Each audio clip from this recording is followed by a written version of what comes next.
Welcome to This is Africa with your host Shabnam Palesa Mohamed, broadcasting from South Africa. We've got a jam-packed show for today and I think you're going to enjoy it. It's going to be informative, it's going to be interesting, and it's going to be empowering. But before we begin, we ask you to please share the broadcast across all your platforms. You can join us on the Facebook group Sahari, South Africa Has a Right to Ivermectin. You can also join us on the Transformative Health Justice Facebook page that is, of course, affiliated to Sahari. And if you'd like to watch on YouTube to try and avoid some of the interference that we've been experiencing, you can find us on the Sahari YouTube channel. The links have been circulated. They're also on our Facebook pages, and they should be on the broadcast link to the show. So welcome to This is Africa on a beautiful Saturday evening. So much to talk about. And of course, we've got some brilliant guests lined up for us this evening. First up, we've got Reino de Beer from the Liberty Fighters Network telling us about his court challenge to find the lockdown unconstitutional. This has, of course, been going on for the past year. So he's got a lot to share with us. Of course, there are elements of the lockdown that are completely unconstitutional, from the right to income being curtailed, to police and military brutality, to freedoms being suppressed, etc., etc. There's so much to talk about. But we want to hear what Reino has to say to us in terms of his court challenge, the court's attitude to it, where the matter is now, and where is it going from here.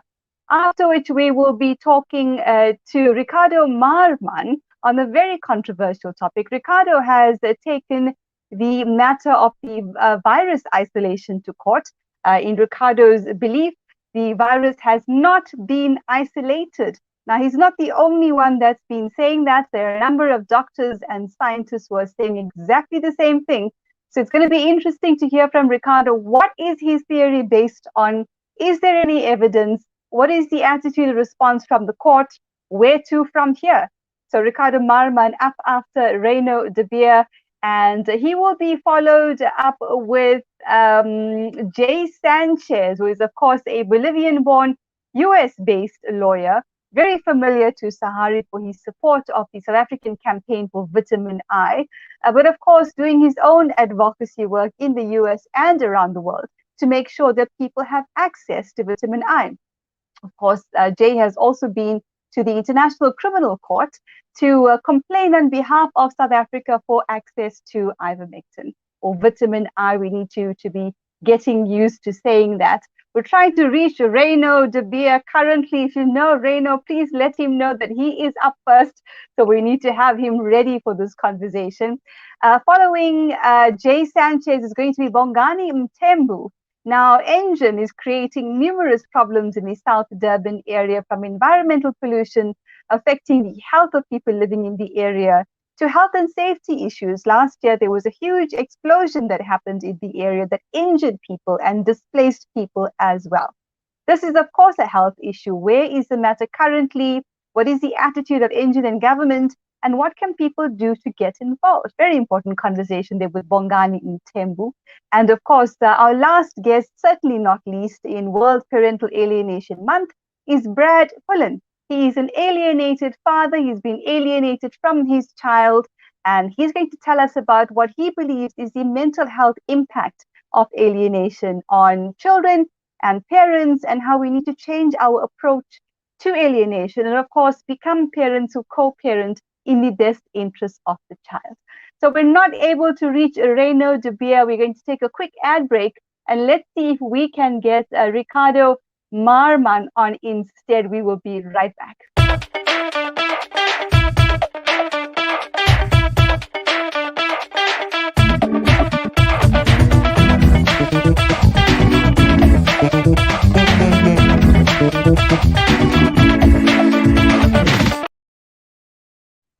All right, so we've got hold of Ricardo Marman, and he's setting up to join us there very, very quickly. Not sure what's happened with Reino de Beer, but certainly want to hear from Reino what's going on with the challenge to the lockdown and it being unconstitutional in so many ways.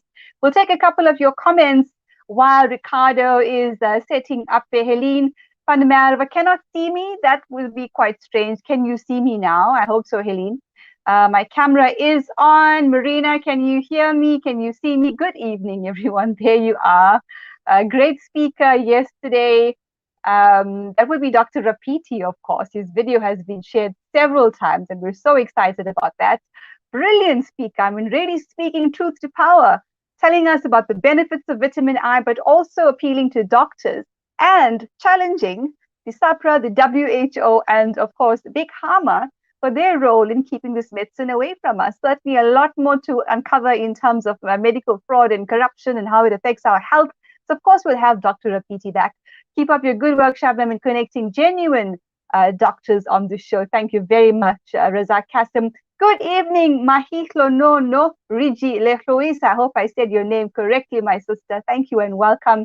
Helene van der Merwe, I see you, but your frame freezes. This was happening yesterday. Of course, it's all part of the censorship, having all sorts of issues, guys. So you can also tune in via the YouTube channel. That may help. We've shared links to both the Sahari group, the Transformative Health Justice page, and the YouTube channel. You are frozen, but we can hear you. Hello, Shabnam, Benedict Bergman. I can assure you in a very, very warm KwaZulu-Natal, I'm very far from frozen, but that is, of course, all part of the censorship that we're experiencing. As long as you can hear me, it's absolutely fine. Clementine Prince to hello, you're frozen, but your audio is good. It could take a minute or two for us to get the video back again. They'll be doing that throughout the show. But as long as you can hear me and you're interacting with the show, I think it's great. Let's start off with you telling us some of the questions you have for some of our guests. Remember, we've got Reino de Beer probably coming up later on. Ricardo Marman about the court challenge and virus isolation.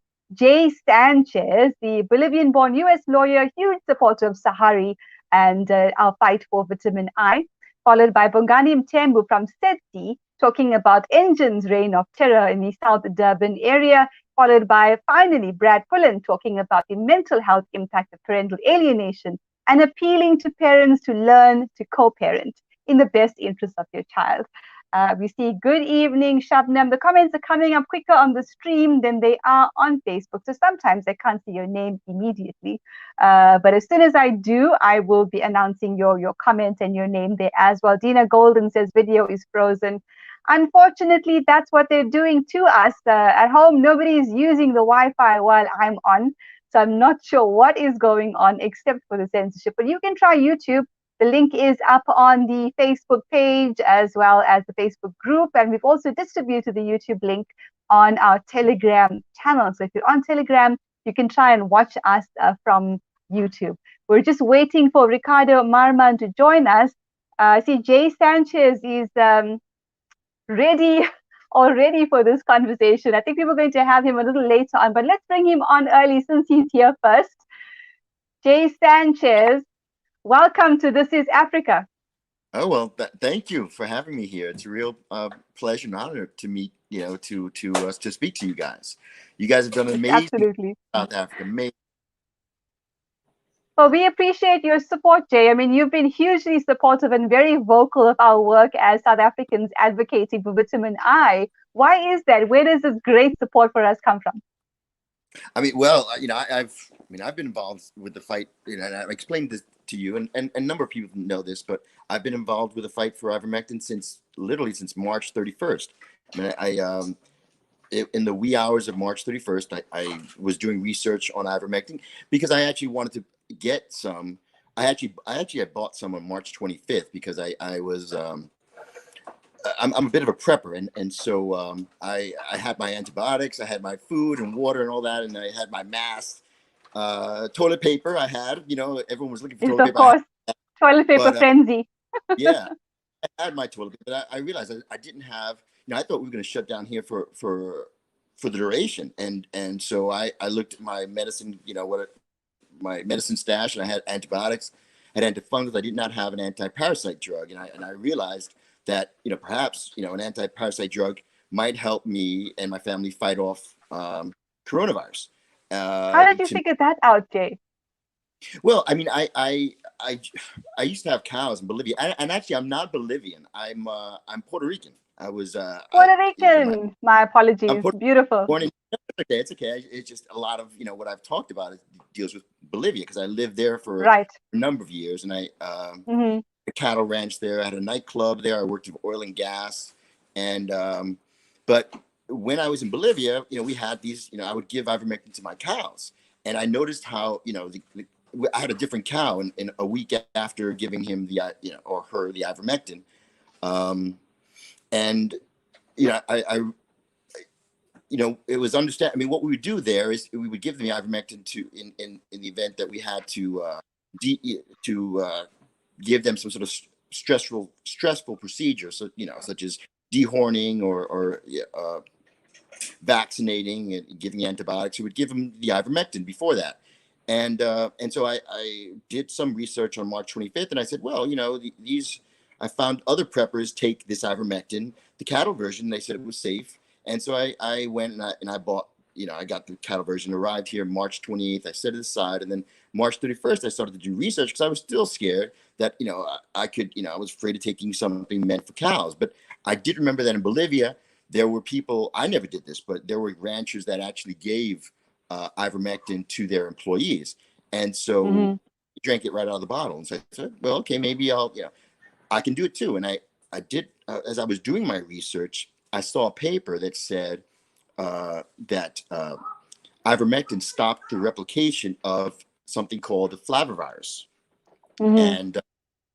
And I didn't know what a flavivirus was, and as I looked it up in Wikipedia, and I saw that a flavivirus was related to a coronavirus, which in turn was related to a coronavirus. And I said, Mm-hmm. well, maybe if this works for flavivirus, it'll work for coronavirus. And so Right.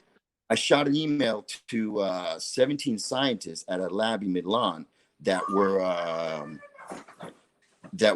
connected to the person who wrote this paper, and I referenced her name and COVID-19, hoping that they would open the email out of perverse interest, and evidently, I mean, well, I think someone did because a few days later, an Australian scientist who I later discovered is actually very connected to them. They're in the same network. Announced to the world that ivermectin killed COVID in 2 days. So Right. and so then the battle started, and it was a really really tough battle. I mean, I connected with friends of mine in Bolivia, and one fellow in particular, a guy named Victor Hugo Nunez del Prado, who was a friend of a now well he's the brother of a good friend of mine, and so Mm-hmm. with him and another friend who was Jessica Jordan. She was Miss Bolivia and also governor of Beni.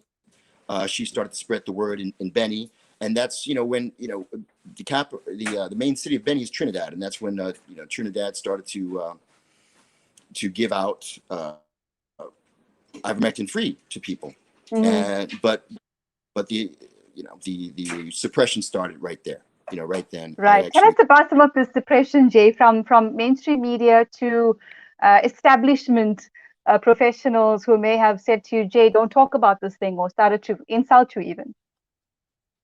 Oh yeah. I mean, I actually got I reached out because I hadn't heard from the fellows in Milan. I sent an email to about, I think it was about 79 friends from former classmates at Harvard, and Mm-hmm. I and then a few days later I got an email from a buddy of mine saying that he had received this email telling me to basically shut up, and from another friend at Harvard, and then subsequently I engaged with this friend from Harvard, and then I discovered that she and her husband owned labs looking for cures to COVID, cures or vaccine. And last year or 2 years ago, actually, they sold a cancer company for $200 million. And so Oh. Hmm.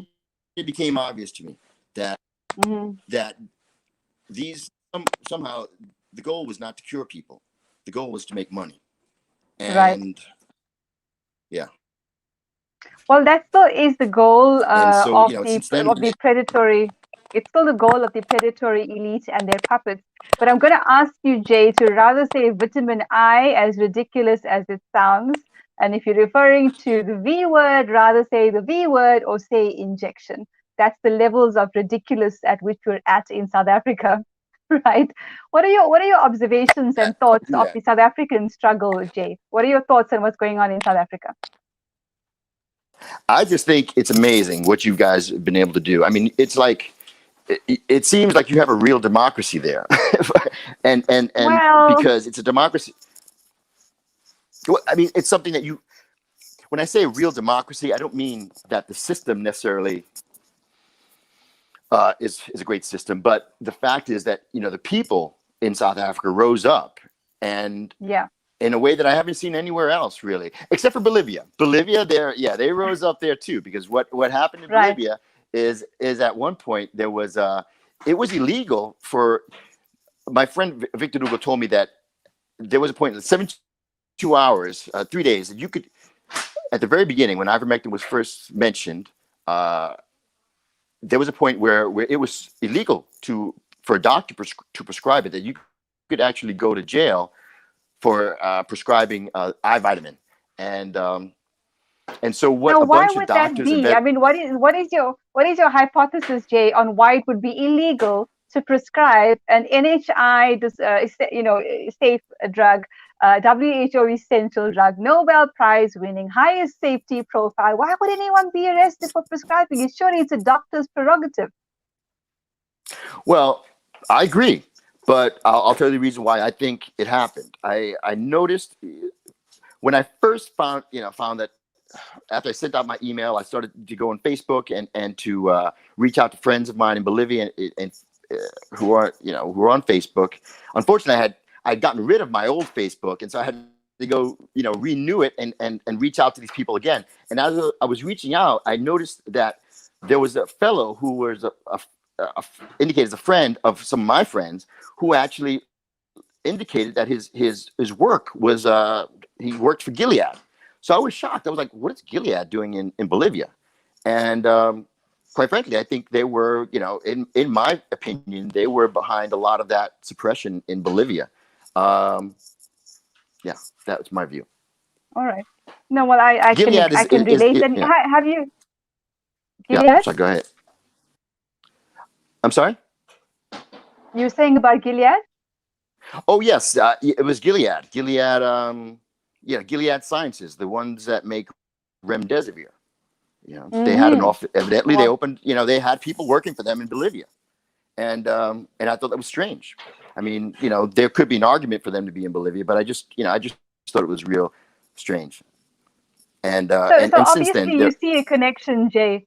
Sorry, there seems to be a delay between us, so we're overlapping a little. But as a lawyer, you obviously see the conflict of interest issues that is causing regulatory authorities and government to not roll out vitamin I to the people, right? You see this conflict of interest in relation to big pharma, as we prefer to call them, and their toxic relationships with the WHO and regulatory authorities in terms of funding, etc. Any comment on that? these pharmaceuticals have all the money in the world to bribe and to intimidate people, and they will and do this. And I actually even said this in a video that I posted in April, the middle of April. It's been proven true. I they'll deny it, but they do. I mean, that's what I mean, a corporation. Corporation is basically the job of a corporation is to look to its shareholders, and really nothing else. Gilead was looking to its shareholders, and it saw ivermectin as a potential competitor, as a competitor. And it's remdesivir is something that's used in the hospital, and ivermectin is something that's is used in the hospital, used for long haulers, but also can be used at home. You take it and you don't have to go to the hospital. So if you don't go to the hospital, who's going to buy remdesivir? And what was interesting Right. too is that and I'll mention this. I think it was June 29th. Yeah, June 29th. I was told it was a group of me. It was a group of doctors, and I was like the one lawyer, and there were some other lay persons involved who knew a lot about the eye vitamin, and we were all, it was a group of must have been 10 or so. We were scheduled to be on a phone call with Donald Trump and Birx, Deborah Birx, yeah, that's her name. So that call was going to be June 29th at 5:45 p.m. At 11, I got a notification that the call had been transferred to Pence and Birx, and then Okay. at 2:35, I was told that Pence's chief of staff Mark Short canceled the call. And what's interesting to me is that subsequently I discovered that Mark Short owned stock in Gilead. And what was really kind of strange was that the very next day, uh, the government um, the government bought 500,000 doses of Gilead remdesivir at about $3,000 each. So, $1.5 billion is a reason to cancel a phone call, and I believe that was probably likely the reason that phone call was canceled. A couple of comments here. Estelle Mansfield, evening, Shabnam. Thank you for your energy and endless activism. Thank you, Estelle, for the support. Marina Muhlberg Smith Hammer on point. Estelle Mansfield, world intimidation being the buzzword. Now, Jay, we're not quite there yet in terms of free access to vitamin I. Our perspective in South Africa is until the poor and the working class have access to vitamin Mm-hmm. I, we haven't won the battle yet.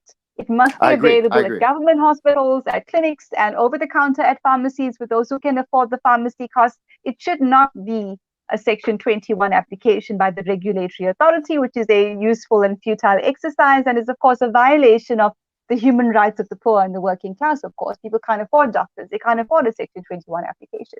And there are Mm-hmm. challenges in accessing via compound pharmacies as well.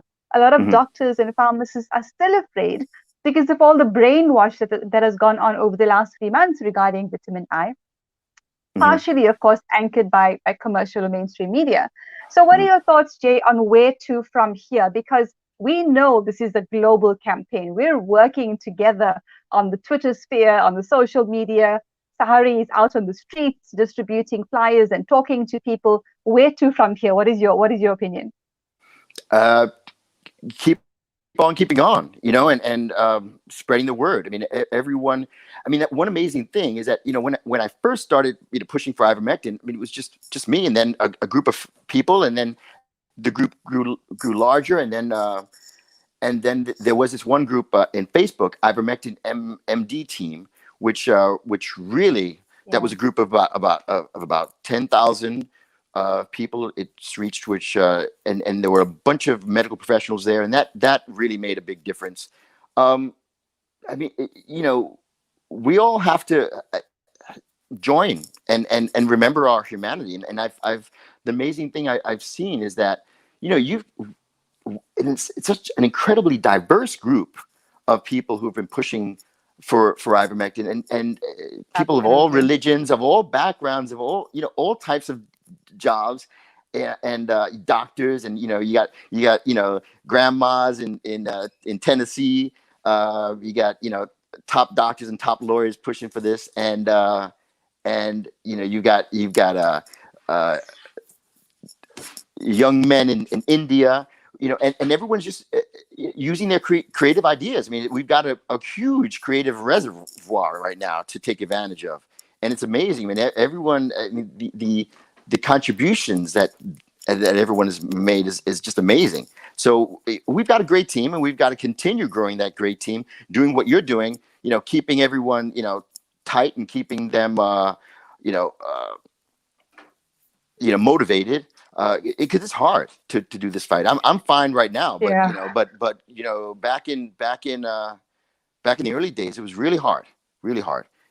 it is It's difficult. exhausting. It's It exhausting. is exhausting, Jay. It's It is exhausting. it's But here's a heartbreaking. comment for you. Yeah, Yes. it is.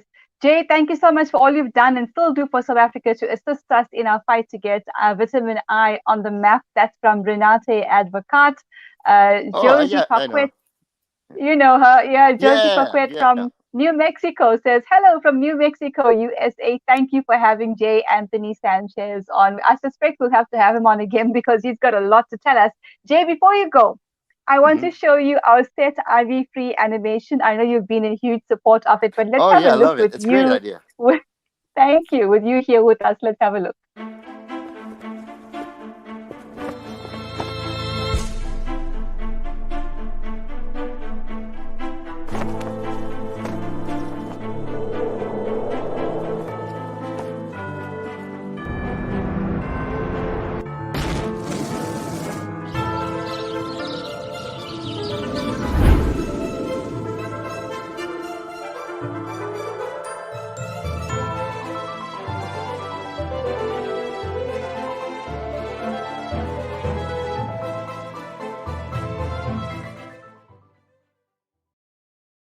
Your quick thoughts on our set That's great. IV It's free amazing. And, animation. whose idea was that?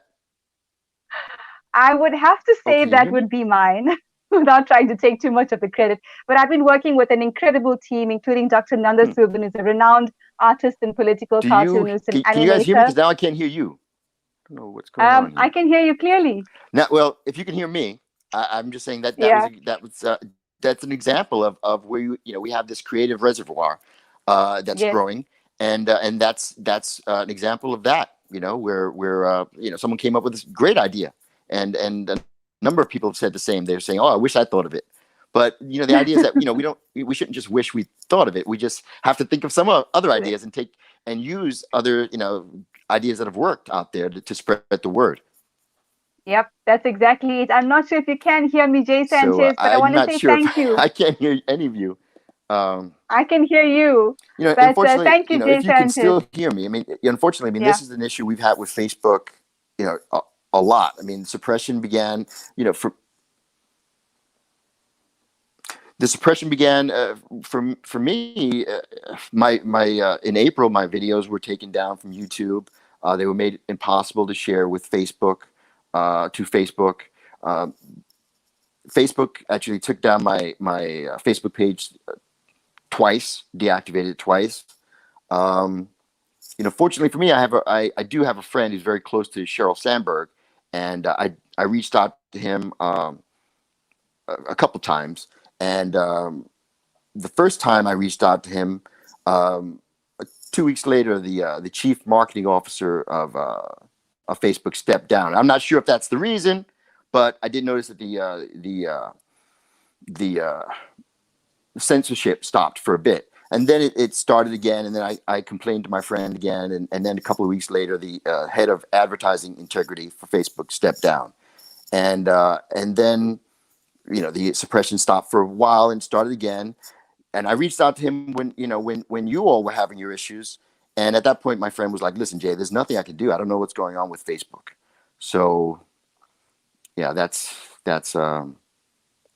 well, that's the we'll have story. to connect with you, Jay, about the censorship Now, that we're can you hear me at all? experiencing. Yes, I can't I hear can hear anybody there. you. I can hear you. Well, But we'll have to connect with you, Jay, about the censorship this is issues, the and kind of let's. things they do. This So, is what they but do. we've just got to be creative, and we've got to always look for ways to get around the censorship, and Yep. Well, we'll welcome you back onto the show, Jay. Thank you very much for joining us today hmm. on This Is Africa. Okay, so let me continue. As like I see, I'm still in the show. Everyone can see me, but I can't Yep. hear you at all. Um, it's not. She can't even. The video is stopped. Yeah, I mean this. All right. So we've been having some technical issues there again with Jay Sanchez, guys. You know, this is exactly how it goes. Read a couple of comments here before we bring Ricardo in. fascist tube and book must be held to account when this tyranny is beaten. Rana Tirza Naidu, they're sharing the link for our cricket fundraiser for Set IV Free. Please contribute and have your name added to the credits of this film. And with people like you, we will transform the health system to benefit those who live in South Africa. Thank you, Jay. Our next guest, Ricardo Marman. Ricardo, welcome to This Is Africa. Thank you for your patience with our technical issues. Thank you very much, Shabnam, for having me. And good evening to all your viewers as well, your audience. It's fantastic to have you on. Now, we're going to talk about something very controversial, Ricardo. I do know that there are doctors and scientists and academics around the world who are also questioning whether the actual virus has been isolated or not. So on what basis are you now challenging the court? Because that's what you're doing. You've taken an application to court to say, prove to us that the virus has actually been isolated. On what basis are you saying that it hasn't been? Well, look, I have a lot of information that it hasn't been. I'm not a scientist myself, but I have been informed by the scientists that the virus has not been isolated or purified. Every single description that I have come across, that I've read myself, and then I've gone back to the scientists who had advised me just to clarify. But we have not come across any isolation or purification. For example, the variant that was supposedly isolated in South Africa. If you read carefully, you will hear there that the gentleman who explains about the isolation of the variant, he's talking about the COVID virus supposedly, or SARS-CoV-2 virus within monkey kidney cells. Now, isolation means that something should be on its own, should be separate. Now, the moment you mix something into kidney cells or any other cells, then it is not isolation. And purification is the same thing as well. You have to make sure for us to know that this is a specific substance or virus, etc. It needs to be isolated, meaning on its own, not mixed with other cells. And two, it needs to be purified. We must make sure there's no other contaminants and that sort of thing in there, because otherwise, how would we know whether it's when you're looking through a microscope, you're seeing the monkey cells or you're seeing the virus, or when you do experiments, what is the thing that is making the impact or creating a disease when the cells are mixed like that? So in a nutshell, we have a lot of reason to believe that the virus has not been isolated and purified. And we have approached the courts because we also believe, or we've seen for almost a year now, that the government, out of its own volition, has not come forward and said, look, here is the virus isolated and purified. And yet the virus is at the heart of everything that they do. It's the heart of their justifications for everything. And so we're saying, put up or shut up, I guess. Well, this is some very controversial stuff, Ricardo, and it's basic science. I mean, even for lay people like us who are not scientists, that a virus would have to be isolated, right? You're saying there's absolutely no evidence. So anyone who said that there is actually evidence, are they lying? Why would they lie? Look, we'll have to see. As I say, I'm confident from my point of view and the information that I've received. And that's why I've gone to the courts. Maybe I should just give your audience a little bit of a background in terms of our court action and what we've done. I'll be brief, I promise. Right. So we have approached the Constitutional Court on the 26th of February because at that stage, we've received information and we have consulted, and we were reasonably convinced, or from my point of view, we were convinced that the virus has not been isolated and purified. And so therefore, it brought to question all that was happening around us in the world. And so anyways, we approached the Constitutional Court and we said to the court, please grant us direct access. And please, in doing so, can you please issue an order that will compel the Ramaphosa regime, the presidency itself, and the Minister of Kokta to provide us the isolated and purified SARS-CoV-2 virus within 2 weeks for us to physically observe and confirm. And unfortunately, the Constitutional Court came back to us and it said that it will not give us direct access. But it sounds like it is bad, but we thought about it and we realized, well, it's not as bad as we thought initially, that we must just now go to a lower court. And so what we've done is Tuesday, just past Tuesday, we approached the High Court in Cape Town. And we've asked the High Court in Cape Town the same question. We said, please issue an order that would compel the Ramaphosa government, Ramaphosa presidency, the Minister of Kokta, Minister Dlamini Zuma, and we've added now Professor Karim as well, as he was obviously the chief scientist advising everybody here. And we've asked them, look, provide us the isolated and purified virus within 7 days. So now the government has to come back to us within a certain period of time. If they don't, we're going to then ask for a default judgment. And if we don't get anything from them, we are going to then ask the court, if they cannot give this proof, to declare that there is no virus, that it does not exist. And then if that does not, if the virus cannot be proven to exist, then we have a reasonable suspicion of high crimes that have been committed against the people of South Africa here. We are talking high treason, war crimes, crimes against humanity, terrorism, etc. But it can all be summed up in a nutshell of subversion. These crimes, they constitute a subversion of our entire society. That is, if they cannot produce this isolated and purified virus, then we believe we have a reasonable case then for prosecution here. When is your matter back in court, Ricardo? Well, we have our matter scheduled for the 20th of April. So we have now asked the government, they have that amount of time to come back to us to give their response and say, look, the reasons why they don't want to show us the virus. Okay, so they will have to present those reasons, and we will have to argue in court why they should show us. That is in case if they disagree, if they refuse to show us and they have objections. If they don't have any objections, of course, then they should show us the virus within 7 days, and then we will see whether it's there or not. If they just keep quiet, because they can also do that and just ignore us, and then we will have a default judgment that says they must give it in 7 days. If they don't, then we will apply to the court. The fact that they can't deliver it means they don't have it, and the court should make a ruling as far as that is concerned. And if they don't have you didn't get, yeah, please continue. Why do you think you didn't have direct access to the Concord? I would then ask you to go to the High Court instead.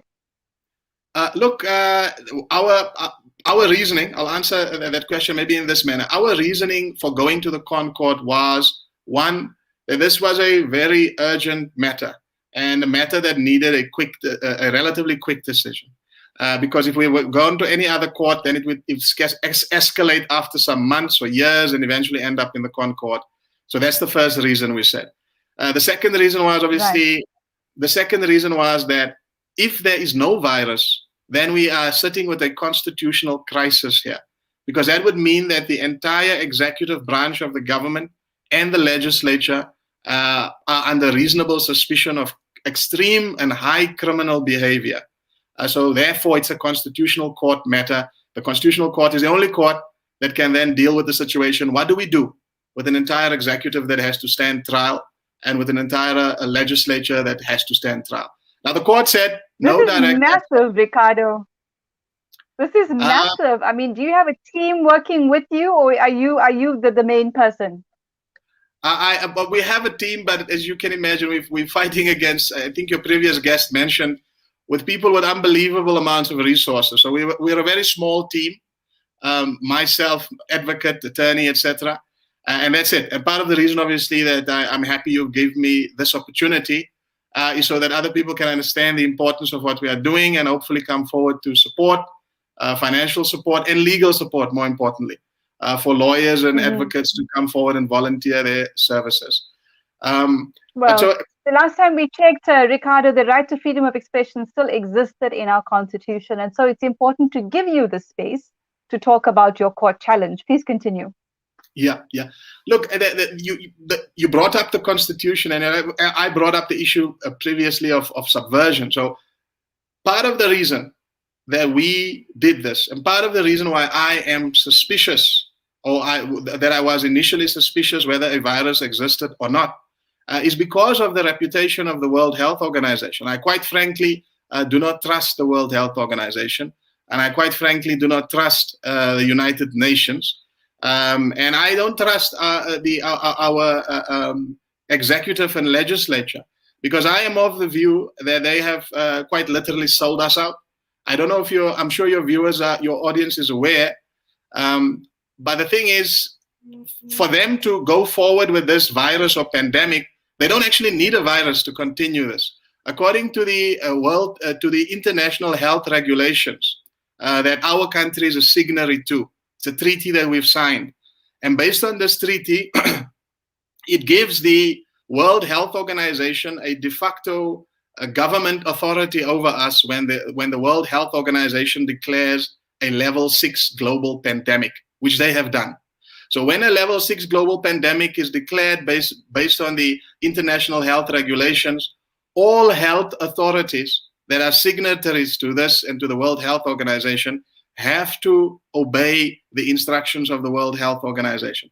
And in that situation, when your country has a lockdown, that means the health authorities are already basically running every aspect of the country.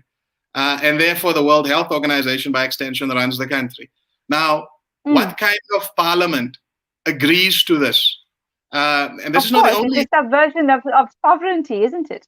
Exactly. And so what we are saying is, obviously, it's not so easy to make this case for subversion. Not, the media won't give you time to explain. Some of these things can be so elusive and subtle that people might not, notice it clearly. And so what we are saying is, we believe there's subversion. We have a lot of evidence for it. But to prove our point, show us the virus. And we are saying to the court and to everyone, if they cannot do that, then it proves the subversion without a question. And then we have to go to court now and prosecute these people. We've got a question here, Ricardo, from Lenora Nell. What is the difference between isolating and sequencing? Somewhere in my memory, the WHO applauded South Africa for doing the sequencing.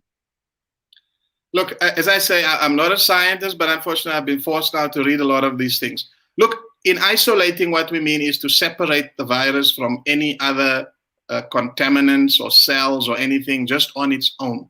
Okay, so that's isolating what we're asking for. The sequencing, which we are saying that does not count. Sequencing is basically doing a DNA test. So they're doing a DNA test, and based on this DNA test, they say the thing that if they provide you with the DNA, that means the virus exists. And we say no. If firstly, the PCR test which they use to do this DNA test is not reliable, and that has been proven in many courts, and that's part of our submission. And secondly, DNA test does not prove something exists or doesn't exist. You could provide the DNA of a person and it could be dead already, or you could provide a partial DNA of someone. It's not a full DNA. But in order to prove that a person exists, you have to have the DNA and the person. The person must be presented so that someone can observe them. And so sequencing means they can bring us a DNA sequence and say something exists. And in fact, that has been one of the ways in which they have claimed isolation and purification. If you read many of the documents, any document that they say we have isolated and purified the virus, you will read and eventually you will come and they will say we have sequenced the virus's RNA using the PCR test. That's what they do. And that doesn't count. So we know the PCR test is fatally flawed. I mean, the inventor himself, Kary Mullis, said it was never intended for diagnosis, but it's being used. And there are several flaws in it, which scientists have spoken about and written about. There's also a Portuguese court matter which found that the PCR test is fatally flawed. And one of those reasons is how many times the test is cycled. Over 30 to 35 is bound to give you a false positive because it's going to pick up anything and everything, which of course drives up the numbers, drives up the hysteria, drives up the agenda. But I want to ask you this, Ricardo. Here's another comment here from Marina Muehlberg-Smith. Wow, I had no idea you were doing this. Fantastic. Thank you. That's from Marina Muehlberg-Smith. There have been people who put forward freedom of information applications in various countries around the world. asking for exactly the same thing, virus isolation. What had happened with those? You're asking me about those applications? Do you know anything about whether there's been any outcome to those applications? Yes.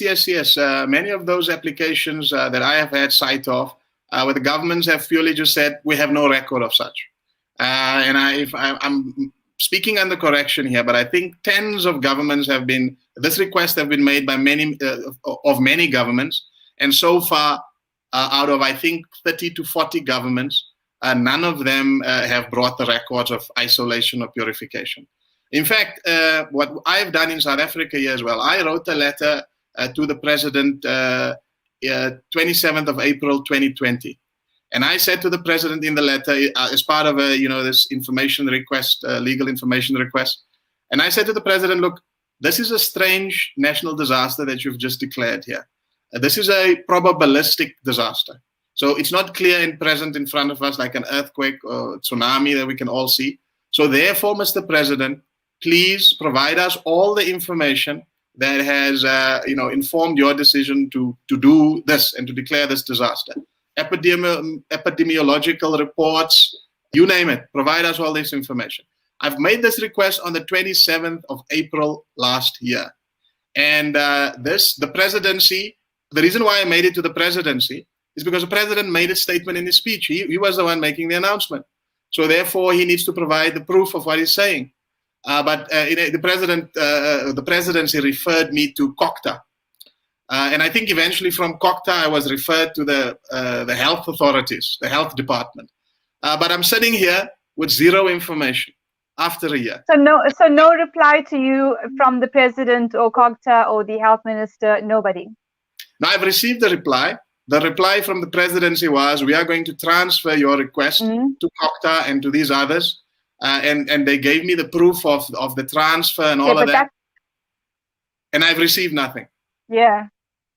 But that's not a response. That's not a response. Helene van der Merwe says, good work, Ricardo. We stand behind you and everybody on board. And she talks about Dr. Tross Becker's book. And there's a phone number and her name there for people that are interested in buying that particular book. Let's look at a couple more comments and questions. Clementine Prinsloo, brilliant moves to include Professor Karim. Rueda Halim, absolutely fantastic. Thank you, Ricardo. Salute. Rana Chirza Naidu, this is bold stuff and it's time.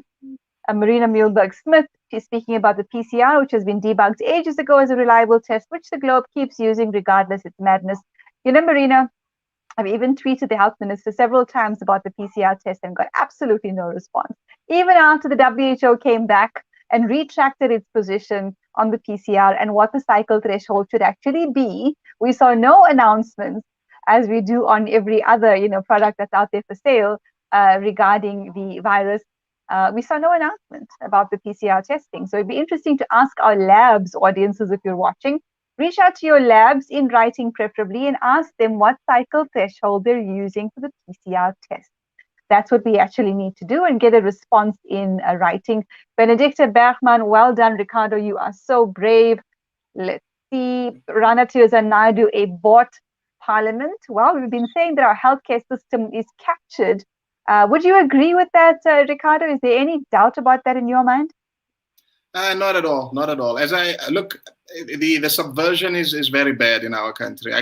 Obviously, you don't have a lot of time, but our healthcare system 100% belongs to the World Health Organization, signed away voluntarily by our parliament. Many parliaments have come and gone, and they've all signed away our healthcare system to the World Health Organization. Our money in this country, our money and our credit has been signed away to the Bank of International Settlements and to the IMF. Our education system has been signed away to UNESCO and all of these kind of things. We unfortunately, South Africans, we don't own our country. What we have done is we voted people in, and these people have just transferred whatever power we have vested in them. They have voluntarily transferred these powers to the United Nations and all the agencies that they have. And I say this without any fear of contradiction. I mean, as something as simple as what you call this thing, the sin taxes that they have, the tax on alcohol and that sort of thing. That's a WHO initiative. The ANC has got this NDP or whatever 2030. Every single country in the world has got this 2030 agenda, and that is UN. So unfortunately, our country has been sold out clearly. And the worst part is this, the saddest part is this, is that in our constitution itself, our constitution gives preference to international law and to international treaties, even over human rights. And so that's the kind of situation we find ourselves in. So absolutely crazy. I mean, sovereignty has got to mean something. We can't, and now they're signing more agreements with the WHO, giving them more and more power and sovereignty to them, to the big pharma, to big tech, to big banks, as you've rightfully mentioned. I want to pause you there for a second, Ricardo. We've got a comment here from Kapil Ramusar who says, sequencing is done by machine. The hard part is the isolation of the virus that needs to be sequenced, which has never been done for any virus, bringing the entire V-word industry into question. That's a very big statement. Any comment there, Ricardo? Yes, look, yes, unfortunately, this industry is interwoven with the subversion. It is, let me put it to you this way, right? At the heart of this subversion is the Rockefeller Foundation, okay, without a doubt. And I'm not afraid of saying it here, because if they want to sue me or anything, they will just be exposed. There is unbelievable amount of evidence and information as far as this is concerned. So the Rockefeller Foundation is at the heart of this. They are linked intricately, extremely tightly to the pharmaceutical industry. The Rockefeller Foundation has built medical schools around the world for 100 years or more. You understand? So they've been working with the World Health Organization very closely, with the Gates Foundation very closely. So unfortunately, the entire public health institutions have been subverted, and they are a part of this. And viruses seems to be their way in. Viruses seems to be the terrorism of the health industry that is used to try and convince people to give up their rights, and to convince people to give up their powers, etc., and a way in which to help deceitful politicians to sell out our sovereignty in the name of trying to save the world, and that's sort of kind of thing that they do. Viruses gives them that thing, so we have to dig deep there. Right, viruses and false flags. Clementine Prince Louis said they had a practice run in 2019 through their event 201. All role players had representation at this event. They even discussed information censorship in their plan. Ricardo, we've got about 8 minutes left with you. Any comment on that one? Yeah, yes, of course. As I say, they have had these plans a lot. The event 201. If you look at the event 201 and see who are the people participated in there, you will see all of them that are currently orchestrating the pandemic around the world were there. Shocking people that were present at event 201 was the CIA, was one of them in there. So people should be very concerned when they are part of a situation like this. And then if you look at what has happened subsequently, the event 201 has been implemented almost word for word or item for item. And that shows that there's a big possibility, and this is obviously what we are saying, that in future we should have a proper investigation of this. But it looks like Event 201 was a trial run, a practice run for what is to come. But we're saying, ultimately, it's hard to discuss these things. People are going to say you're a conspiracy theorist and you don't know what you're talking about, etc. And so therefore, we are saying, let us focus on the virus. Show us the isolated virus, purified.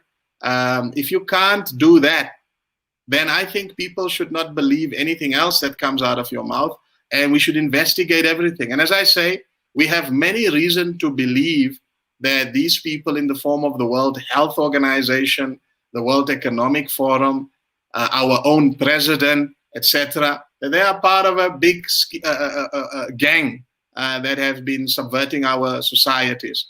And we'll start at the virus, because a virus, if they can't show the virus, that will be the clearest demonstration of their deceit. Absolutely. We've got a couple of comments here. Someone says, jail the parliament. Razak Karim, jail these parliamentarians before they die of old age. Love to see them in orange overalls. Clementine Prince Lure, that's true, Ricardo. They're not afraid. Who knows about their shenanigans? Exactly, Ricardo. World Economic Forum, WHO, UN, and Gavi. Couple more comments here. Feral Shioratan, the V word has never been isolated, and that's why it's not part of the injection in the inverted commas. Another comment here: Gates is a major donor to SAPRA. Also, I'm sure, Ricardo, you're aware of our campaign for vitamin I. Another comment here: the world needs to stand together against this crime against humanity. Lisa Hall, I've been going on and on about us being the only BRICS country to sign that treaty. No one seems to understand the consequences. There was a time where people used to think that the UN and the WHO were good organizations. That's what the PR told us anyway. But they're there just to monopolize power and to capture more and more of countries' resources and humanity. That's basically what they're there for. There's another comment here regarding Rainer Fuelmick. Get Rainer Fuelmick on board. This will go global. Ricardo, you're quite familiar with Rainer Fuelmick, I'm sure. The lawyer? Yes. I'm familiar with what they're doing. I think they're doing very good work. Is there any possibility of partnering or getting into contact with them regarding what it is that you're doing? Yes, of course. I would love to engage with them and speak. How we can share information and work together on some ways. But my point of view is this: to defeat this globalism, what the UN is trying to do here, we have to decentralize. And so, what I would love our constitutional court in this country to assert our sovereignty, and for these people to stand trial right here in South Africa. For those agents of the world, for those agents of these people that are operating in our parliament and in our cabinets and that sort of thing, they need to face justice here in front of us. And so, yes, I would reach out and work with global organizations and others around the world to see how they can also free themselves from this tyranny that we are facing here together. But we have to be, I might be wrong, but I'm saying we have to be careful. Not to go along with their globalist ideas, and for us to want to have an international tribunal and that sort of thing, or go to the international courts, because that's what the UN does. The UN wants us to be international, and so I think we should be careful about that. Personally, I think we should all work together globally, but we should decentralize, and we should make sure that our own people can have justice on their terms. And our constitutional court should be the one here that represents the people and fight for our justice.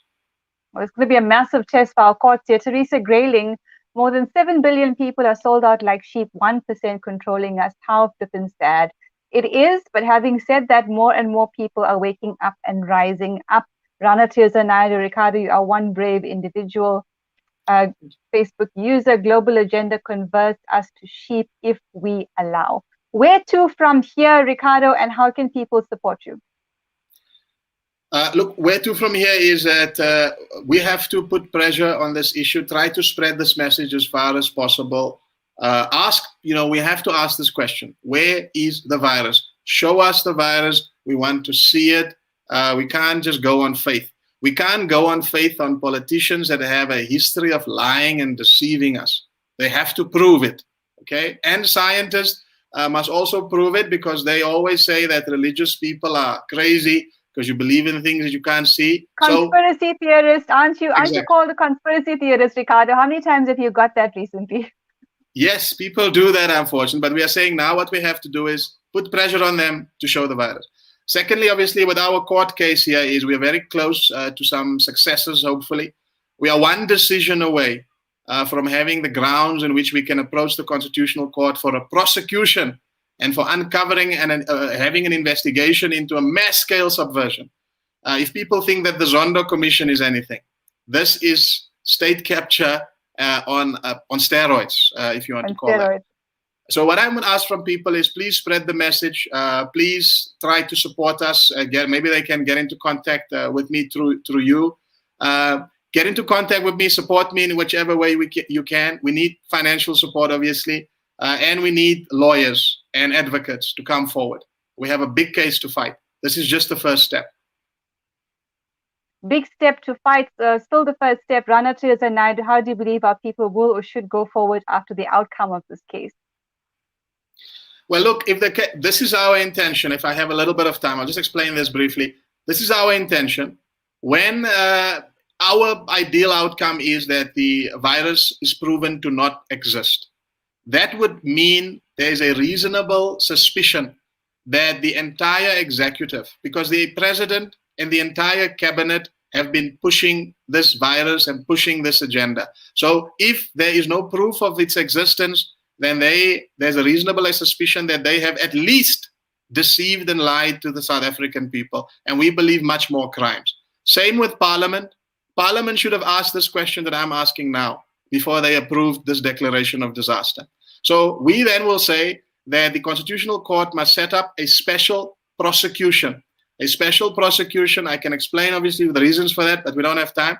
But a special prosecution must be set up to prosecute the president, his cabinet, the entire parliament. They need to answer criminal charges for what they have done. And when that happens, when the presidency and the parliament face criminal charges, they cannot do their work. You see, if you are charged with treason or charged with crimes against humanity, then you have to appear before a court, you have to be arrested, you have to have bail conditions, your passport has to be taken away. The president will not be able to function. You have to stay away from influencing witnesses. So that means the president can't make speeches anymore. So all that means is that we need to have then the authority that currently resides within the presidency, in the executive, and in parliament has to be shifted elsewhere. And it cannot be shifted anywhere else legally and morally other than back to the people of South Africa in the form of referendums. We will have to have that situation until this matter is resolved. Thank you. Well, a couple more comments while we're waiting for Bongani here, Ricardo. Ivana Shioratan yes says, does the Bill of Rights still apply during a state of emergency? Well, it should. It should, but it doesn't, of course. Marina Muehlberg-Smith makes so much sense. Take the global power away one country at a time. We want to see SAPRA and their bosses, etc., held to account. Helene van der Merwe, where can we get hold of you, Ricardo? I can share my contact details with you, and then maybe you could make it available to people.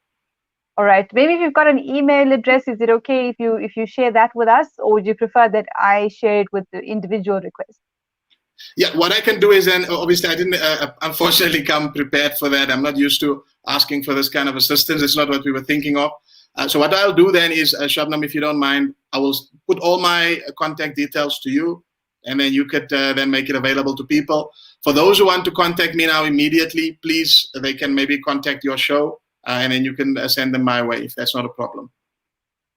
All right. If you want to, Lisa Hall is asking for your Twitter handle. Are you on Twitter yet, Ricardo? No, I'm not, unfortunately. All right. We'll have to get you there. Lots of very powerful things are happening in terms of people power and accountability in that particular space. And as we wait for Bongani, do you want to just comment on this one? I think let's get your comment on Ivana's question. Does the Bill of Rights still apply during a state of emergency? To what extent? Unfortunately not. Of course, although the Constitution says that the Bill of Rights cannot be completely set aside, but it can be set aside under emergency, as we've seen now happening at the moment. And as I've told you as well, the Constitution says the whole Constitution, including the Bill of Rights, is subordinate to international law, international treaties. And of course, in this instance, what we are signed to, the international health regulations, would trump it. And then obviously you have the biggest problem here of all. Bill of Rights will never be able to stand for as long as there is a dangerous, deadly virus that supposedly is going around. Be hard for anyone to fight and say we must restore people's rights. Because any government official will tell you, we have to err on the side of safety. What's the use of rights if you're going to die? So unfortunately, our Bill of Rights means very little under the current circumstances for the reasons that I've just explained. Well, Ricardo Marban, it's been a fascinating conversation. I'm sure people are busy sharing this broadcast across all of their platforms with 5 or 4 out of 5 brilliant guests who are challenging the system and making a difference in a meaningful impact in our world. Thank you very much for joining us today on This is Africa. Thank you. Thank you for having me. Thank you very much. All right, so we've been in conversation with Ricardo Marban there, and as he exits the stream, we're going to be bringing in Bongani Mthembu from SETSI. Bongani, welcome to This is Africa. Thank you very much, Palesa. How are you and your listeners? We are well, fighting hard to, make sure that the power of the people remains stronger than people in power, which is, of course, what you are busy doing with your work at SETSI. Can you maybe tell us a little bit about what SETSI is and what it does? Yeah, thanks for the opportunity, and thanks for giving us the platform, and greetings to all your listeners. Yes, SETSI, it's an environmental justice and human rights organization that was established in 2005. We are based in Wentworth community right here in Durban. Basically, we are environmental justice and human rights. We hold industries accountable, chemical and petrochemical industry, paper pulp, as well as, when industries have to expand, we have to then go under environmental impact assessment. And also, we look at a lot of pollution issues, as well as unsustainable infrastructure, climate change, global warming, oil and gas exploration, because those are all environmental impacts and human health impact. So basically, that's what SETSI does, and we do a lot of community and community school awareness programs around the whole of KZN and beyond. Wow, that's quite a lot. And I know you've been running at least 20 to 25 years. Is that correct? That's correct. That's correct, yeah. It was founded by Des de Star, if I am correct on that. He's quite a legend in the environmental activism space. Yeah, actually, Des joined as soon, I think maybe a year, if not 2 years after SETSI was established, yeah. Mm-hmm. All right, and then he has been there for quite some time. Quite a fiery voice for SETSI, but also, general human rights. And it's all connected. You can't disconnect human rights from environmental rights or from animal rights. Everything is connected. Now, Bongani, most recently, you have been advocating, you're one of the activists advocating against the terror that has been caused by Engine in the South Durban area. Can you tell us, firstly, before we get to what most recently happened, what sort of history does Engine have with the community of South Durban? What are the issues that the community has faced before last year? Yeah, when it's come to Engine is one of the biggest problem, and not only Engine, but most of the biggest and paper mill industries, But if we're to be just zoom in at Engine, for example, Engine was a Malaysian. It was ExxonMobil before. It was American company, and then the Malaysian came over and they took over. But basically, Engine was built in 1953 it was ExxonMobil then, and then the Malaysian took over. So Engine is about 66 years of age. And the refinery, actually, it's currently it's actually rotten. It has expired its lifespan. And it's so unfortunate because Engine is situated in a residential area. I think that's very important to mention, because some people have been, confused and thinking that maybe Engine came first, but Engine came in 1953, and there were indigenous community residing around the area of Wentworth, Merebank, and the Bluff area. And currently, Engine over the years, they tried to lobby government, to zone that area where they are as an industrial area, so that they can just pollute as they please, basically pollute like any other industry in an industrial zone. But unfortunately, we've been fighting and pushing back over the past couple of years, even before my time, and unfortunately they didn't win that war. So currently, as we speak, it's still zoned as a residential area. The Engen refinery is surrounded by communities of Merebank, predominantly an Indian community, and Wentworth, predominantly an colored community. But all these areas are also mixed now. And then the Bluff area, predominantly a white area, but also a mixed race now. Yeah. Comrade Bongani, what are some of the issues that people in this area, the South Durban Basin, experience in terms of their health? You know, I've joined Engen. I mean, I've joined the South Durban Community Environmental Alliance in 2008 May. So probably I'm 13 years and a couple of months now, going to my 14th year, if I'm not mistaken. Over the years, you know, communities of Merebank, you know, especially the fence line community, Merebank, Wentworth, the Bluff, you know, most of the communities they suffer from asthma, cancer, you know, leukemia, and other related illnesses due to being exposed to these kind of toxic chemicals emanating from Engen. You know, not only Engen, you know, just on the other side, there's Mondi, one of the biggest paper mill. And on the other side as well, there's Sapref, you know. So there's a host of different industries within the communities. But let me come back to Engen in particular, because Engen is one of the biggest refinery in South Durban. You know, for example, if I were to compare apples with apples, if I were to compare Sapref came in 1963. So they came 10 years later after Engen. So, you know, most of the communities, especially the fence line communities, have been breathing or have been basically, you know, have been bearing the brunt of high toxic chemicals, you know, emanating from these smokestacks from these refineries. So it's totally unfair, you know, if you were to look at the Section 24A in our Constitution that looks at everyone has a right to a clean environment that is not harmful to the health and well-being. But unfortunately, that act alone does not mean a thing to communities, especially residing adjacent to petrochemical industries, paper and pulp industries, your Mondi, your Sapi Cycle, you know, and other coal mines as well. Yeah.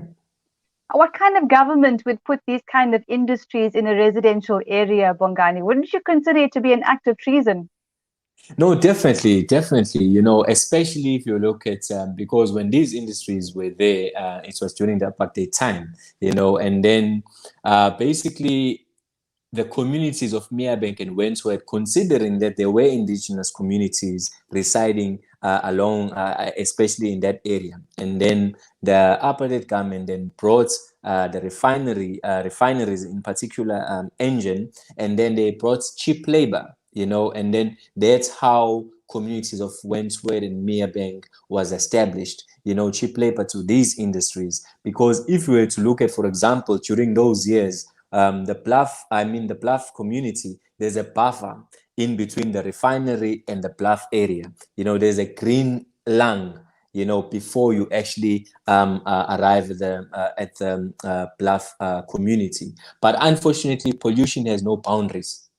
It literally has no boundaries, because the very same pipelines from these very industries like your Engen and Sapref, they're running through the Bluff communities all the way to the biggest chemical storage facility in the Southern Hemisphere, of which it's called the Island View Storage Facility in Finland. So no one was safe in a way. Yeah.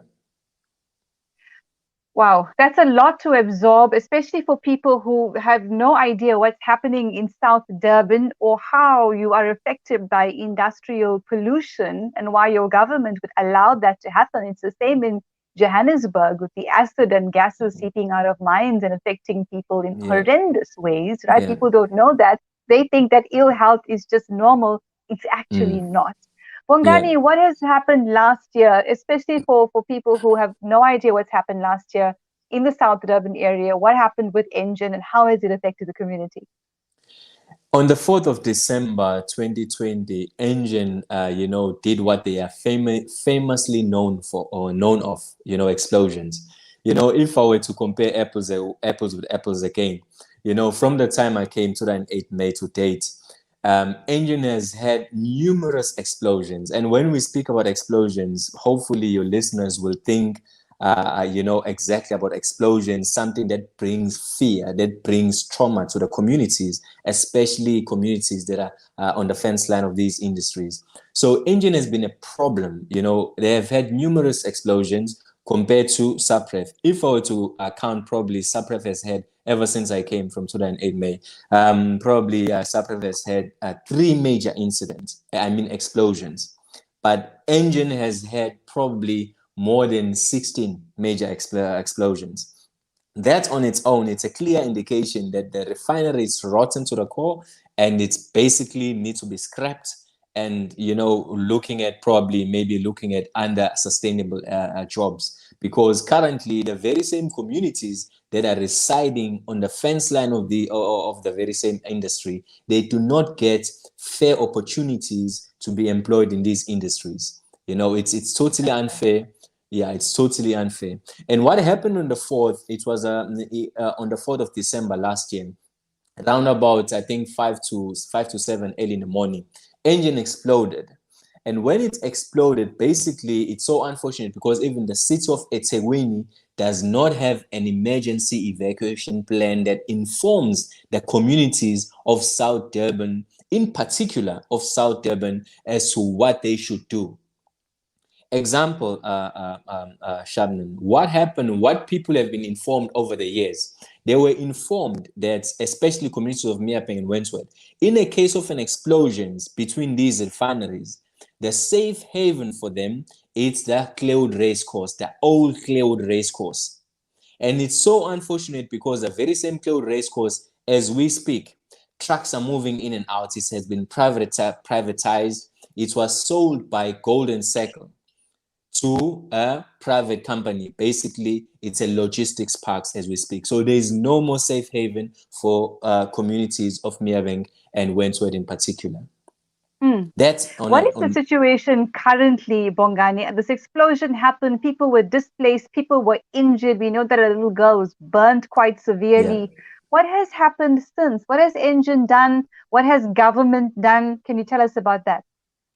Yeah, when the explosion happened, basically Engen did not act swiftly, especially when that flat Block 10 caught on fire. And it was a bit drizzling on that day. And unfortunately, the flat got burnt, Block 10. And then basically the 7 families, if I'm mistaken, yeah, 7 families that occupied that block of flats had to evacuate because it was on fire. And basically they were standing outside, traumatized. And exactly the little girl that was, it's 11-year-old girl that suffered burn, in her body, especially on the face as well. And it's so unfortunate because it's a little girl, she will have to live with that sort of stigma, not being, comfortable with how she looks. Engen, we had to intervene. Basically, SETSI and other organization, church organization in Wentworth, Meapeng, the Ratepayers Association from these communities and other civil societies as well. All in all, there is about 35 different bodies that came together to form a committee that will challenge Engen on this case. So we have been forcing Engen to first and foremost consider the community, especially of Block 10, on that particular day. We stood by them, the Block 10 families, and then we made sure that Engen accommodate them. Engen had to then pay for a PNP to accommodate these families. Unfortunately, they did not have no clothing, no food, but Engen had to provide food.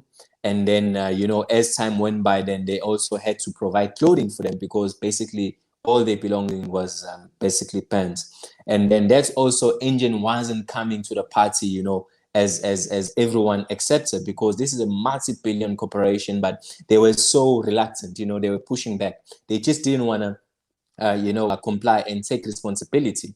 And to a certain extent, they were denying that the fire was caused by them. And everyone was like, come on, guys, this need even, not even a small child would actually deny this, because immediately when the fire happened at Engen, that block of flats actually caught on fire, you know. So those families then were put on BNPs, if I'm not mistaken, for a month, if not 3 weeks. And then after that, Engine was sort of like pushing back to actually, because they said they're paying a lot of money, then they want to put them in the Deacon unit, because currently the block of flats, all the flats in Wentworth, they are under refurbishment. That is with human settlement. So there is a section where when the flats is done, a block of flats is done, all those occupants, basically all those families are accommodated in those decanting units. And then what happened then is, while the contractors are busy on that, so then this family then had to be accommodated in the same place. And then we have been challenging Engine to say, Engine, these communities, they have furnitures, they had belongings. So you need to make sure that you compensate these families, families on their belongings. And Engine has been dragging, pushing these families from pillar to post. And there was also, a team from the committee, the community committee that's challenging Engine, that was formed to actually, oversee the communication, between Engine as well as the Block 10 families. And Comrade Bongani, I'm going to pause Yeah. you there because we're running out of time very quickly, and I've got one more guest, but we've got a comment, and I think it's from Comrade Varushka, who says, NGO, we thank you for standing unshaken for the communities in the south of Durban. Very last question for you here, Comrade Bongani. Where to from here, and how can people support the South Durban community?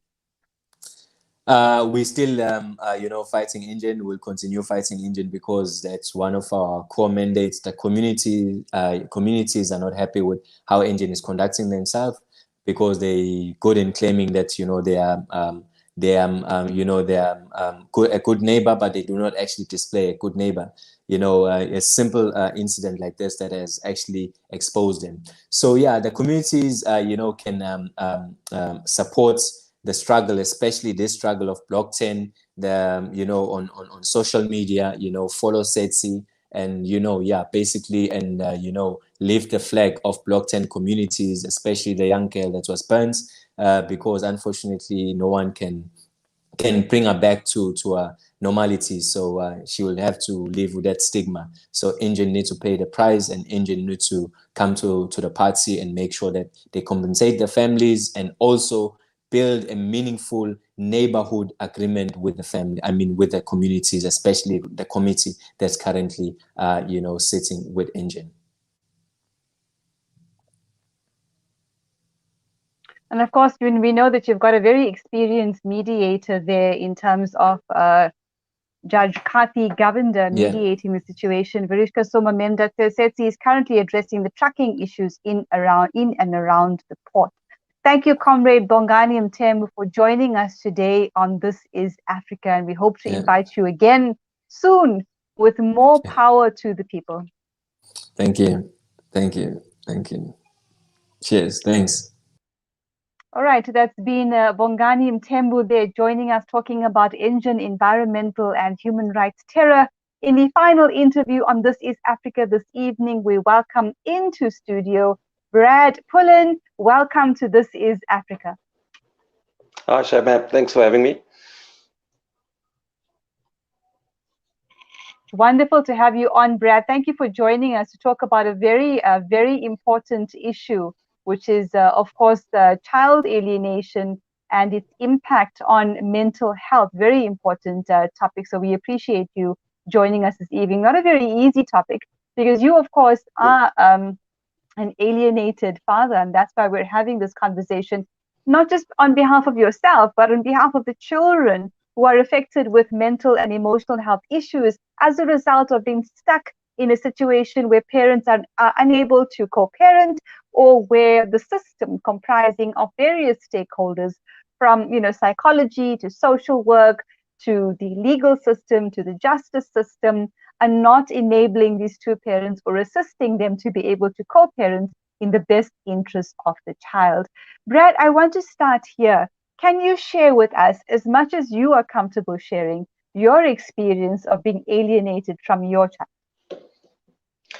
Shabnam, it all started in 2015, where we were referred by the Magistrates Court to the Family Advocate Office. There was reports submitted back to the court with their recommendations. After we approached the Children's Court, should I say, we were then referred on to mediation with the independent family mediator, which didn't end up the way I wanted it to end up.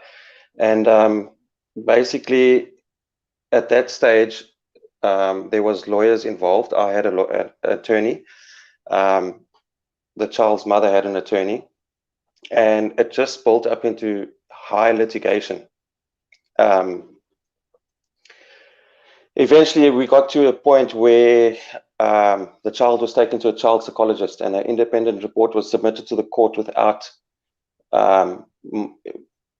interviewing myself as the father, without contacting me. And they put recommendations in. This particular psychologist put recommendations into the court on what's the correct term to use, is on hearsay on what the other parent said to the psychologist. So it was a very biased report, and that's why I'm stuck where I am today, 6 years later, is because of that report. But over and above, we have got an additional 4 child psychologist reports, which are saying the opposite to what the initial child therapist said. And yeah, so basically the court and the mediators gave access to me over the 3 or 4 years, and eventually the mediators weren't willing to work with either of us. And then we went and saw another mediator. I can't obviously mention his name, and that also failed. That report was submitted to the Children's Court, and then a final order to the children, both parties were given to right of access to the child. However, the child had relocated while this was going on. And if I'd known what I'd known now, the only way to stop that relocation, when I thought that the mother and child were going to relocate, the only way to stop that relocation was to put a protection order in place. But at that stage, I didn't know the system. I didn't know how the courts worked. And that's unfortunately how they managed to get out of the province. Well, there's so many people and so many parents and so many families going through the situation of loving a child and not being allowed to be in this child's life, not knowing how the system works, not knowing what protections are in place. And one of the very common tactics that is used is relocation, where the alienating party, perhaps bitter because the marriage didn't work out or the relationship is strained, decides to relocate and gain a tactical advantage over the alienated parent, which has some impact of ripping a child away from a loving parent and their right to have that parent in their lives, and of course the parent's right to be a parent and the extended family. Brad, do you have any access to your child currently? How often, and how is your child when she's with you? Shabnam, I had access when she was living in the province, when all this litigation was going on. And then in 2019, to be specific, I'll never forget the date. It was the 28th of November, 2019. I fetched her from school. I dropped her off with her mom, and that was the last time I saw her until October 2020, last year. So I hadn't seen her for a year. That's when they had relocated. I think it was a bit of to my advantage, because the Children's Court have picked up, fortunately, they've picked up alienation in the province of the Eastern Cape. And fortunately, they finally, after 5 years of litigation, they gave us an order of court with regards to access and visitation and sleepover access, which was in my favor, but it's still not enough time to bond with the child, because the family advocate report recommended that I had every second weekend and 3 weekly visits. Now that she's out of the province, I get to see her every alternative holiday. So I'm now brought the matter back to the children's court, and I'm saying that this is not enough time to bond with my child, because there was a bond before, and all the professional reports are saying that it's not in the child's best interest to relocate away from the father. They all recognize that there is a bond with the dad. So yes, there is a current order in place, but I'm still pursuing to get further and additional relief to get access to that child. There's a comment from Rana Tirza Naidu. Isn't it amazing how fathers and mothers only become bad during separation? Separation happens between parents, not the child. And of course, this alienating does create bond issues. It creates issues of anxiety, depression, suicidal thoughts, sometimes violent behavior in these children, which then plays itself out in bullying in schools or in adult relationships that they may have, gender-based violence issues, massive implications. But I mean, your matter is taking 6 years. I mean, surely the court should have acted sooner to help this order be enforced. And of course, we know there are numerous gaps in the system. But Brad, how is your child when she is with you? Is she happy to be with you? Palesa, I was expecting her when the court ordered, it was September last year, our first contact after a year of not seeing each other, not having any contact with each other. I brought her back to the province of the Eastern Cape from KZN. I was expecting a child to be miserable, you know. I mean, at that stage she was 7. I was expecting her to long for her mom. We touched down in East London, and we went straight I took her straight to her grandparents, which are also affected by this separation and this alienated from it's their grandchild. And surprisingly, I put her in a bath, and she bathed herself, and she came outside where we were eating. She ate her dinner, she went to bed, and within 10 minutes she was fast asleep. And I wasn't expecting that from a child that hasn't seen their parent for a year. You know, you would expect some sort of resistance from the child, but I experienced the opposite. Well, it's wonderful to know that she must have felt so relieved to know that, you know, she's in contact with her dad. And what I find to be very ironic about certain court orders or requests for supervised visits, even children from year to year go to different classes. They meet new teachers. No one says there needs to be a supervisor in that classroom to see how this new teacher interacts with this child. But yet there is a scheme in place which makes sure that an alienated parent needs to pay a professional who may be a good professional and very skilled, but in all instances to demand supervised visits when none is actually indicated or requested is certainly not fair in the instance, or considering the fact that children meet new teachers, no supervision is required. And of course, this alternate weekend issue is orders a serious issue because it doesn't lend itself to co-parenting. A child needs both parents equally. What are your thoughts on that? Correct. Look, they were pushing for supervised visitation when they were residing in this province. Fortunately, the courts did not order any supervised visitation. So I was really taken back with the children's court and how they dealt with the matter up until the 1st of September last year. And yeah, so going forward, I'm just, you know, I'm fighting for fair access 50-50, which I wanted initially when she was living in this province. But now she's 800 k's away, so 50-50 is not going to work. But I mean, I need to at least get sufficient bonding time. So every holiday, every school holiday needs to be mine. because the child is primarily living with the mother. So at the moment, the court has ordered alternate holidays.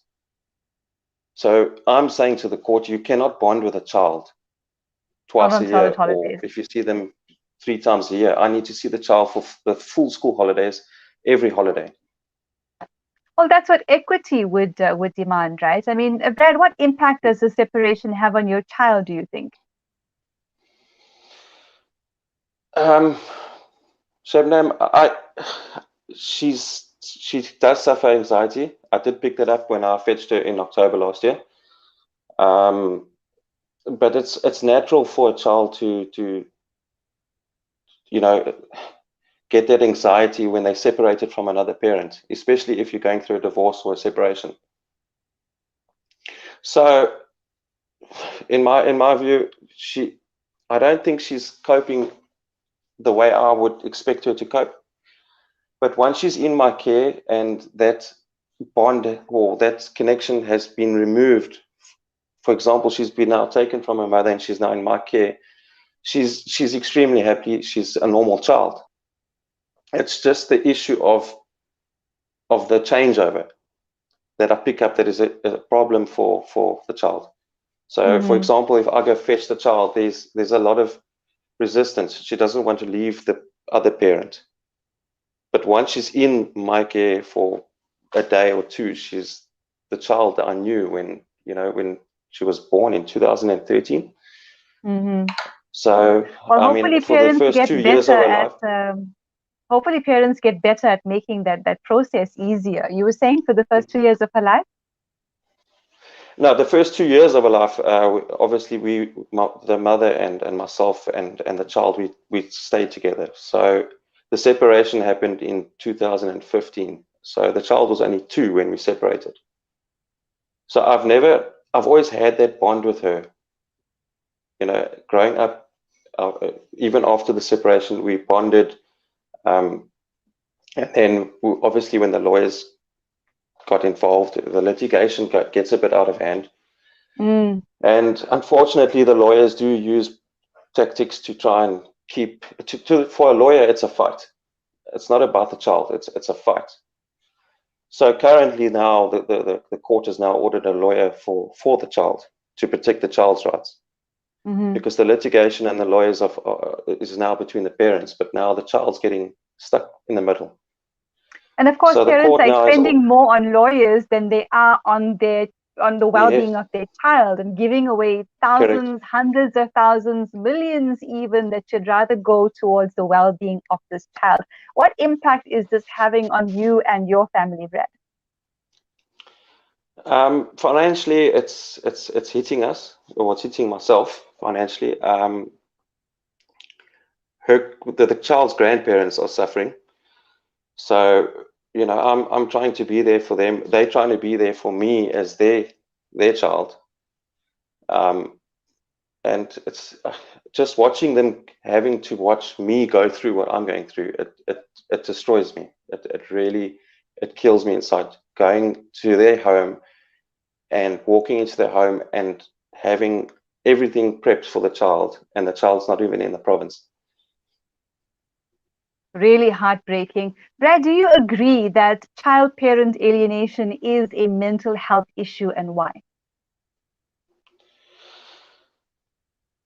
Yes, I would agree to that.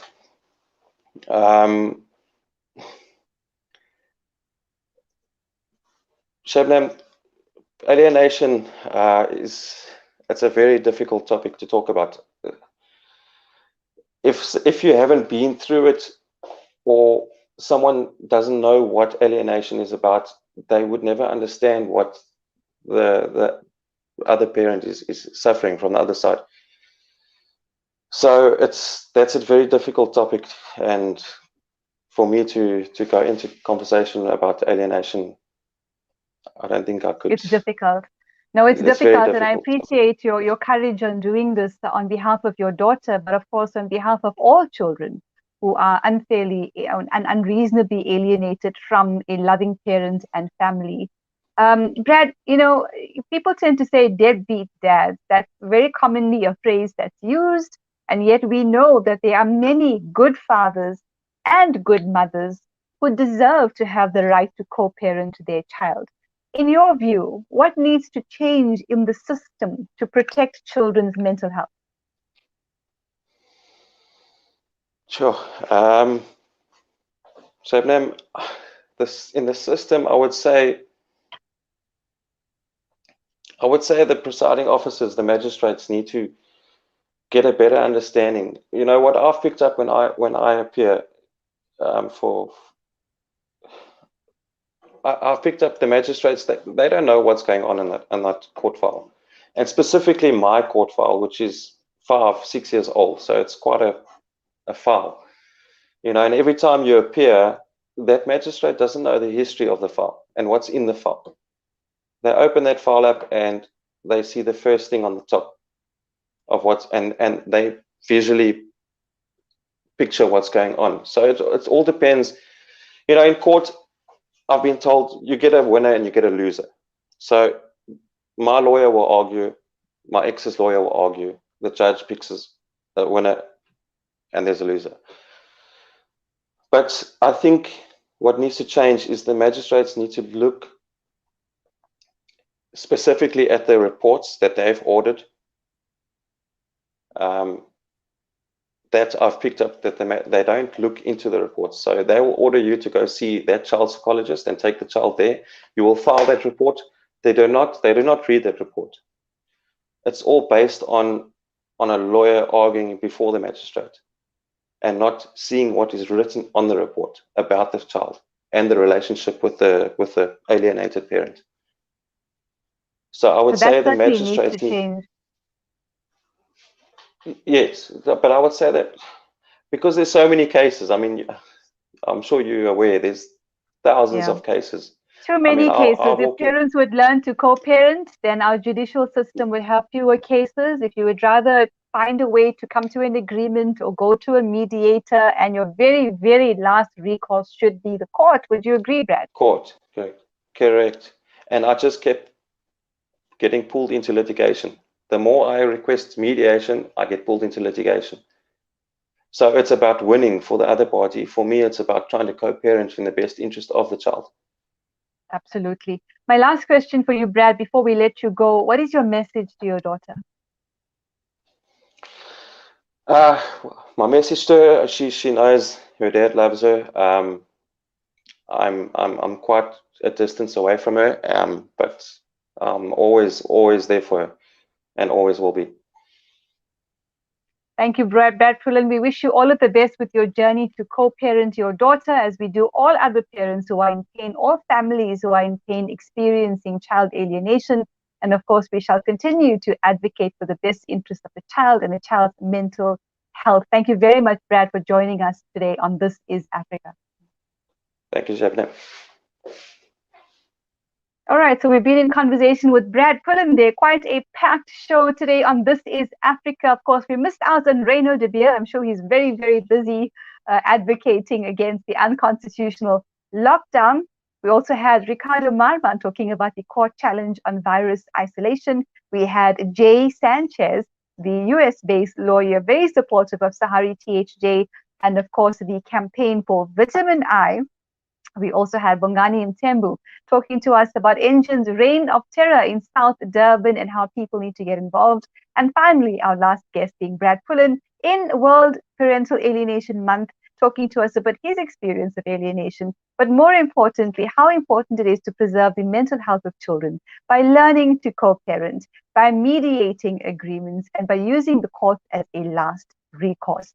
Thank you, everyone, for joining us in today's edition of This Is Africa. To advertise or to support this show, you can email spm4africa@gmail.com. Remember to share this show with everyone across all platforms so people have access to this conversation. Until the next edition of This Is Africa, good night, take care, God bless.